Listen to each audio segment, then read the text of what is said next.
warahmatullahi wabarakatuh. Kembali lagi pemirsa di program e-learning episode kali ini. Tentunya berbagai macam materi yang menarik akan selalu disediakan di program e-learning dengan episode-episode terbaik pastinya. Dan untuk episode kali ini tentunya pemirsa akan membahas dan juga kita punya materi yang cukup menarik juga tentang asfiksia neonatorum yang akan disampaikan langsung oleh Ibu Asmaul Husna, SST MKes. Nah, bagi teman-teman yang ingin mengetahui lebih lanjut tentang bagaimana ilmu kebidanan, bisa langsung kita saksikan program e-learning episode kali ini. Mari sama-sama kita saksikan. Ini dia. Assalamualaikum warahmatullahi wabarakatuh. Jumpa lagi bersama saya Asmaul Husna, SST MKes. Saya dosen dari program studi D4 Kebidanan Universitas Ubudiah Indonesia dalam program e-learning. Di sini saya ingin membahas tentang asfiksia neonatorum. Nah, asfiksia neonatorum sebenarnya ini sering kejadian pada bayi ya, dengan gawat ya pada pernapasan. Nah, pada keadaan bayi asfiksia itu sendiri kita bisa katakan yaitu keadaan bayi yang tidak bernafas spontan dan teratur ya, sehingga dapat menurunkan oksigen dan makin meningkatkan karbodioksida dan menimbulkan akibat buruk dalam kehidupan lebih lanjut. Nah, oleh karena itu pada asfiksia neonatorum ini perlu kita penanganan lebih lanjut ya. Biasanya terjadi pada bayi setelah lahir ya, pada bayi dengan prematur, bayi dengan letak sungsang ya. Nah, itu sering sekali terjadi asfiksia. Nah, di sini klasifikasi asfiksia tersebut itu dibagi dalam 4 klasifikasi ya. Nah, di klasifikasi ini juga ditentukan dengan nilai AFGA skornya yang memang bisa menentukan dia sedang ataupun tidak gitu ya. Nah, di sini asfiksia berat itu kita lihat nilai AFGA skornya itu 0 sampai 3. Nah, untuk nilai AFGA skor 0 sampai 3 itu di sini sangat rentan sekali pada saat penilaian warna kulitnya ya pucat sekali, biru, kemudian pernapasannya juga tidak ada, itu dikatakan dengan 0. Banyak lagi penilaian-penilaian lainnya. Nah, di sini yang harus diperbaiki pada nilai AFGA skor yang 0 sampai 3 itu adalah memberikan oksigen ya, O2 itu secara tekanan langsung dan berulang-ulang dengan cara nanti kita akan lihat di sesi selanjutnya. Nah, seperti yang kedua, di sini dikatakan asfiksia ringan dan sedang itu nilai AFGA skornya 4 sampai 6. Nah, 4 sampai 6 dalam kategori penilaian, nah itu ada 2, 1 dan 0 dan kebanyakan nilainya itu 1 di asfiksia ringan dan sedang. Dan di sini memerlukan resusitasi dan pemberian O2 ya. Kemudian sampai bayi dapat bernafas secara normal kembali. Dan di sini juga yang selanjutnya itu adalah bayi normal dan sedikit asfiksia ya. Itu 7 sampai 9. Nah, itu dikatakan tuh bisa dengan bantuan dengan jangkap saja ya, jaga kehangatan, atur posisi, isap lendir. Nah, itu bisa dengan seperti itu. Nah, kalau memang bayinya dengan 7 sampai 9 gitu ya. Nah, yang selanjutnya yang dikatakan normal dan bayinya baik, semuanya baik, itu adalah nilai AFGA-nya itu 10. Dan di sini ada beberapa tabel ya tentang nilai AFGA skor. Saya ingin sedikit menjelaskan ya. Tadi kita sudah melihat ada penilaian 0 sampai 4, kemudian 4 sampai 6 gitu ya. Nah, sekarang saya akan menjelaskan sedikit bagaimana melihat nilai tersebut di sini. Dan misalnya pada bayi, begitu kita lihat bayinya itu tidak bernafas, nah itu berarti nilainya adalah 0. Dan apabila kita lihat bayinya itu bernafas tapi tidak teratur, bernafasnya itu lambat, tetapi agak cepat lambat, nah itu nilainya kita harus berikan 1. Dan kemudian apabila pernafasannya itu teratur, itu kita akan berikan nilai itu 2.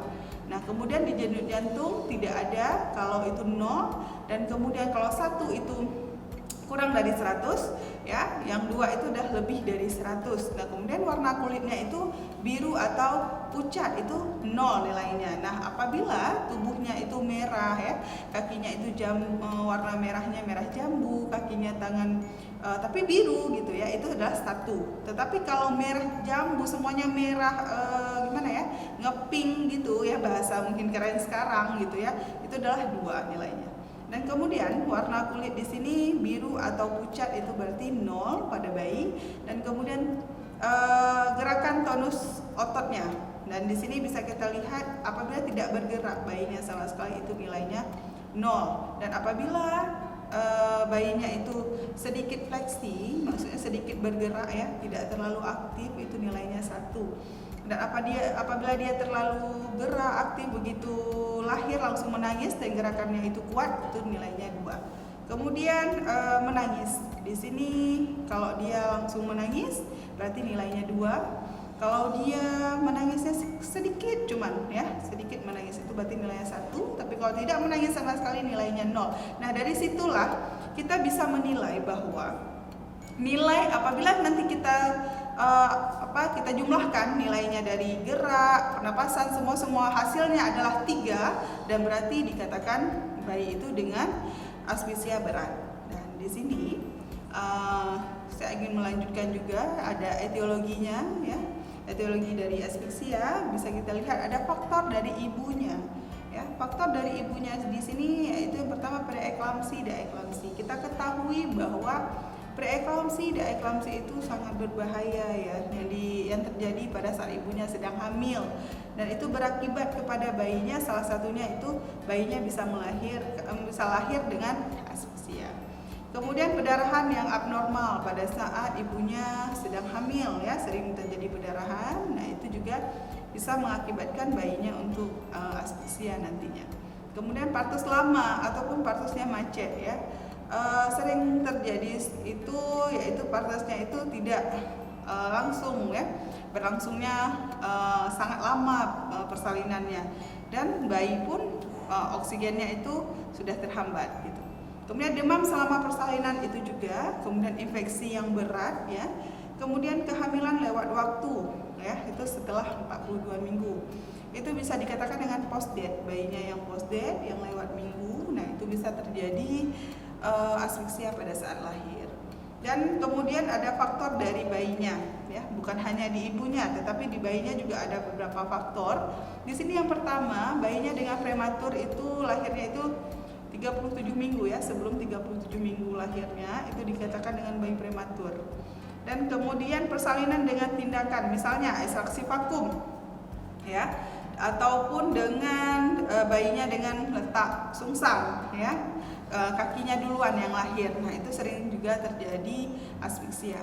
Kemudian kelainan bawaan. Nah, kelainan bawaan bisa jadi pada paru-parunya yang memang tidak bagus ataupun tidak normal. Nah, kemudian air ketuban bercampur mekonium itu sudah jelas sekali. Nah, kemudian di sini ada faktor dari tali pusatnya juga. Faktor dari tali pusat tersebut itu ada lilitan tali pusatnya, kemudian tali pusatnya pendek ya, nggak panjang, kemudian simpul, tali pusatnya tersimpul. Nah, kemudian prolaps itu keluar tali pusatnya duluan gitu ya. Dan kemudian ada tanda dan gejala asfiksia. Di sini bisa kita lihat ya, ada tanda dan gejala asfiksia. Yang pertama, tidak ada pernapasan atau menggap-menggap ya, atau pernapasannya lambat pada bayi. Ingat, sekali lagi ini adalah pada bayi ya, baru lahir, yaitu kurang dari 30 kali per menit. Dan kemudian pernapasan tidak teratur ya, dengkuran ya. Kemudian retraksi ya. Retraksi tersebut adalah pelekukan dada.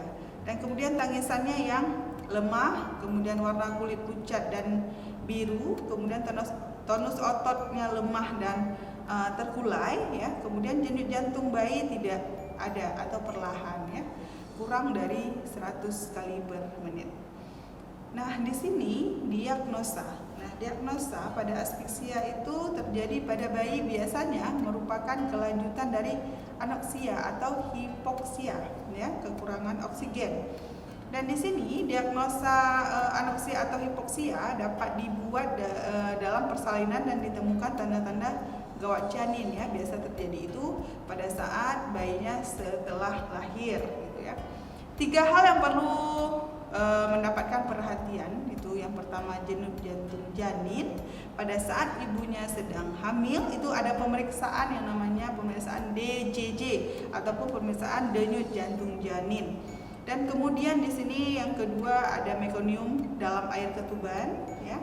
Kemudian pemeriksaan pH darah janin. Di sini kita akan mengetahui juga penilaian asfiksia pada bayi baru lahir itu.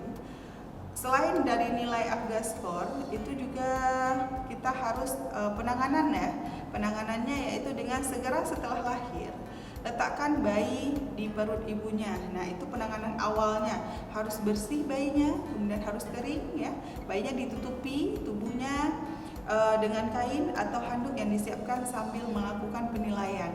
Penilaian yang kita lakukan di sini adalah yaitu melihat bayinya itu bernafas atau megap-megap, ya. Itu harus kita nilai di pertama begitu setelah lahir. Kemudian yang kita nilai lagi apakah bayinya lemas ataupun bayinya langsung bereaksi gitu ya. Nah, kemudian sebenarnya pada penilaian tersebut itu yang pertama yang harus kita nilai, ini ada beberapa lagi sebenarnya, itu adalah JICAP, ya. JICAP itu adalah singkatan dari jaga kehangatan, ya. Atur posisi, isap lendir, kemudian keringkan bayi, atur posisi kembali, dan penilaian. Dan yang itulah yang dikatakan dengan penilaian asfiksia pada bayi baru lahir. Asfiksiakah dia atau tidak? Baik, terima kasih untuk pertemuan hari ini. Saya akhiri. Assalamualaikum warahmatullahi wabarakatuh.